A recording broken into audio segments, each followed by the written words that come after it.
Greetings from Building Consumer Matters. My name is Fiona O'Hare, and the team and I want you to have a happy outcome when you build your new home or buy an apartment or a house as I did. To have that safe journey, you, the consumer, must be actively involved in choosing your building practitioners. You must keep a diary of what's going on site, what comes in the mail, and everything that is said to you. They're not all crooks out there in the building industry, but to avoid some of the disasters you see on TV, you must be aware of some of the dishonest and illegal practices that can and do happen. We have developed a series of educational videos to help you filter through the good, the to be avoided, and the ugly building practitioners. This means teaching you to be crook savvy. We will show you some of the systems and tricks that are commonly used, and maybe, just maybe, you can avoid some of the financial and emotional ruin that others have suffered. The first series is the 7-step check. This shows you how to suss out your builder, your surveyor, or any other tradie's credentials in the industry. The second is the self-help desk, which will cover anything you think or we think is necessary. Things like weirdo practitioner behaviour patterns, how-to videos, and assessment checklists to help you at each stage of the build. Nothing is foolproof. We are not lawyers, doctors, or builders, but a dose of common sense and these tips and tricks may help you through the risky business of building or buying a home. Each Australian state and territory has its own legislation, regulators and agencies. The general principles are the same, but not necessarily the detail. The 7-step check is based on the Victorian system, with the New South Wales one to follow if you're interested, so please leave a comment. Some may say crook savvy is harsh, but we would say fit and proper person status is now a deep fake term. Theft is still theft, and deceptive and misleading conduct is exactly that. If you are a novice, we recommend you watch the whole series to see what you need to know and where it can be hidden, opaque or obscured. We aim to get you crook savvy and battle ready. Under the Victorian system, the responsible entities are the Victorian Building Authority, the VBA, headed by Sue Eddy, the CEO, who resigned last Friday, the 15th of May. Miss Nicole Rich, the CEO of Consumer Affairs, and the Building Minister is the Honourable Sonia Kilkenny, with the Shadow David Hodgett.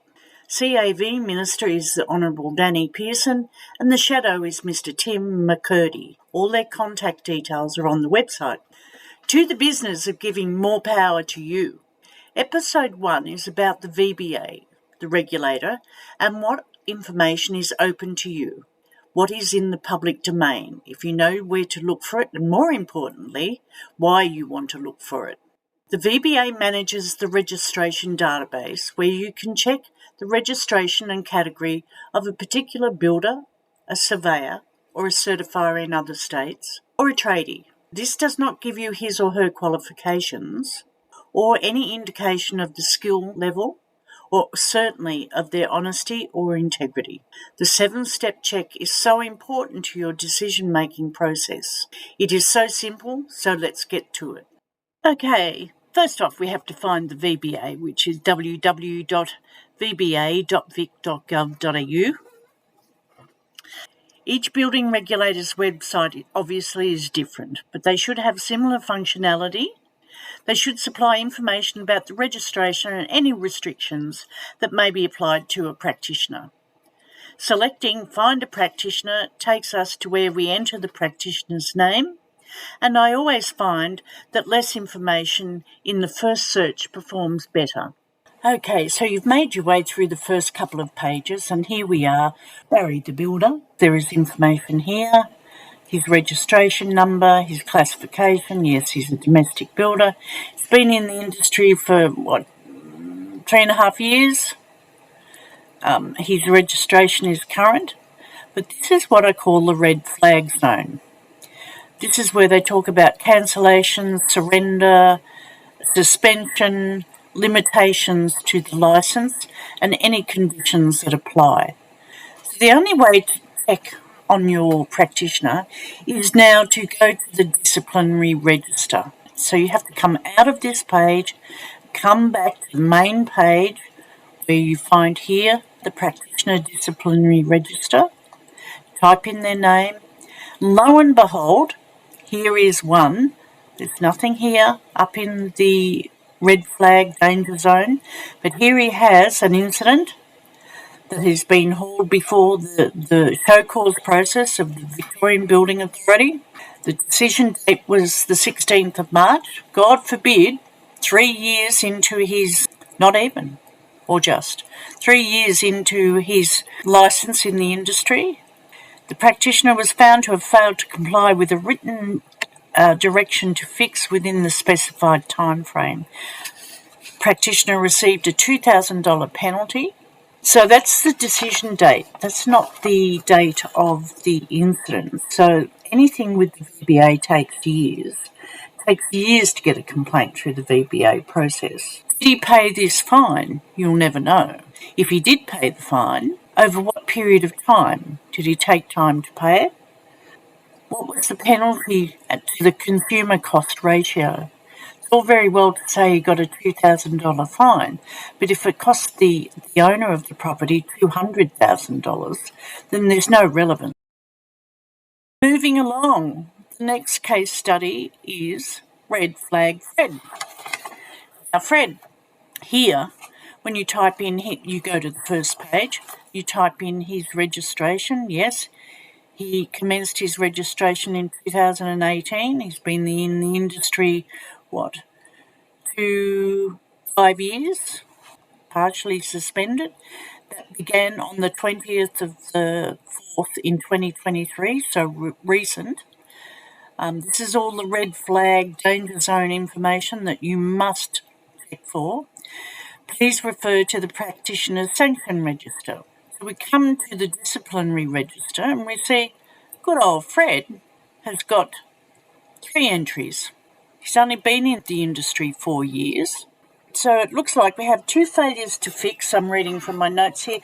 On the registration was partially suspended for 3 years or until the time as it complies with 2 written directions to fix or they are revoked if sooner.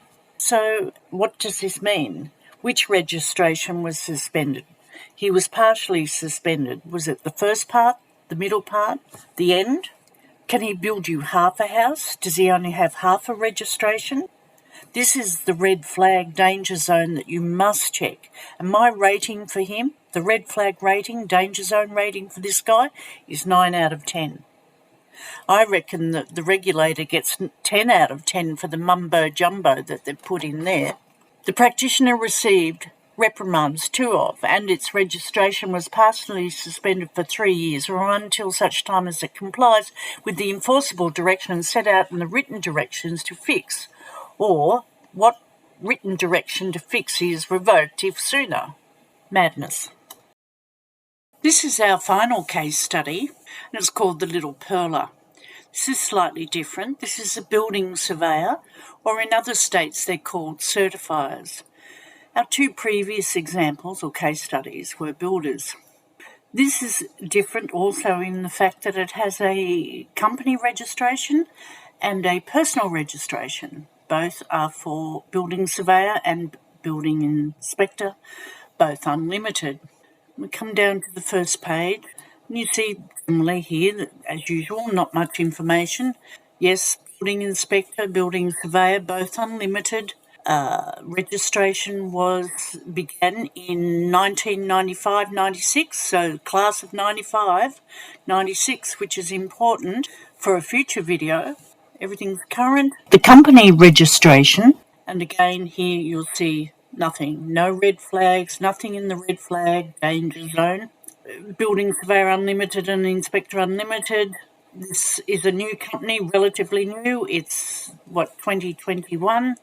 Relatively new in business terms, and again current registration and nothing in the red flag danger zone. Nothing to alarm you. But as you now know, as we come down and we go through disciplinary hearing process in the register, we've got 2 entries here, just 2. Partially that's because they talk about various sites. Various could mean 2 or it could mean 200. Particularly when you're talking about apartments. It's really significant, and to have this here without any warning is just incredible, really.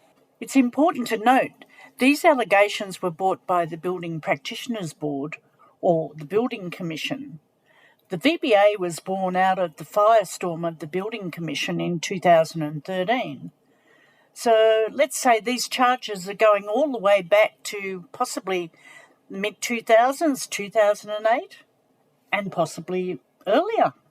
So it's dated, and remembering this is the decision date, not the date of the offence, the 17th, I think, of September 2017.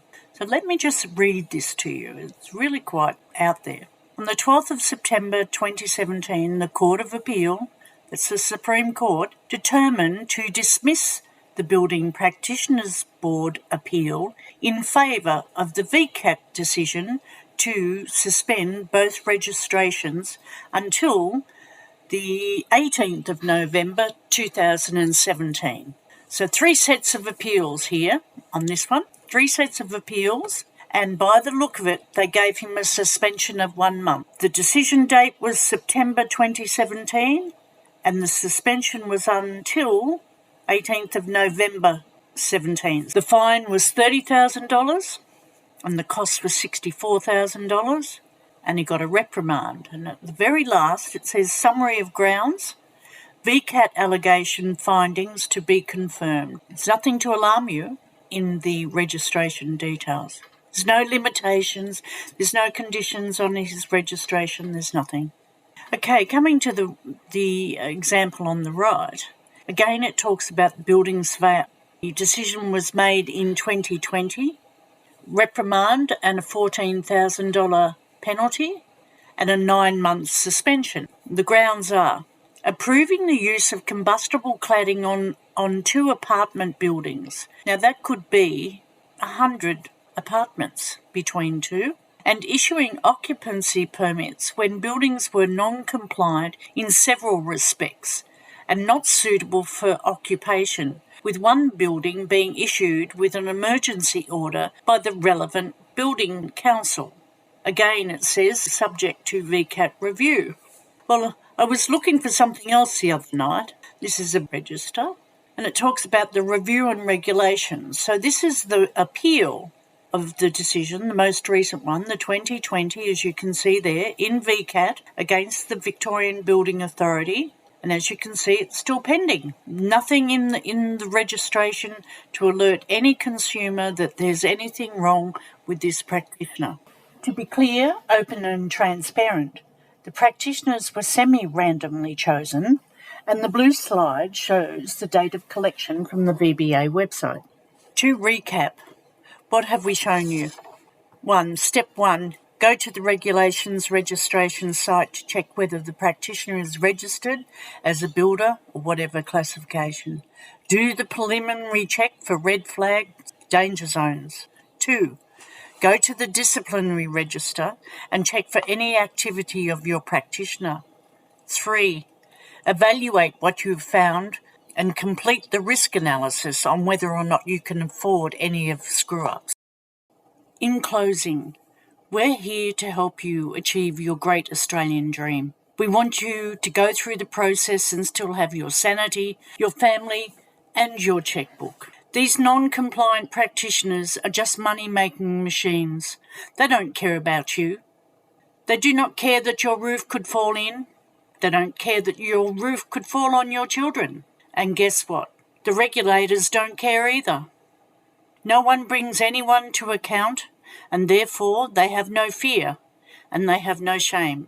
For every complaint you see on the disciplinary register, imagine how many got away with it. You must be crook savvy and take the initiative to survive.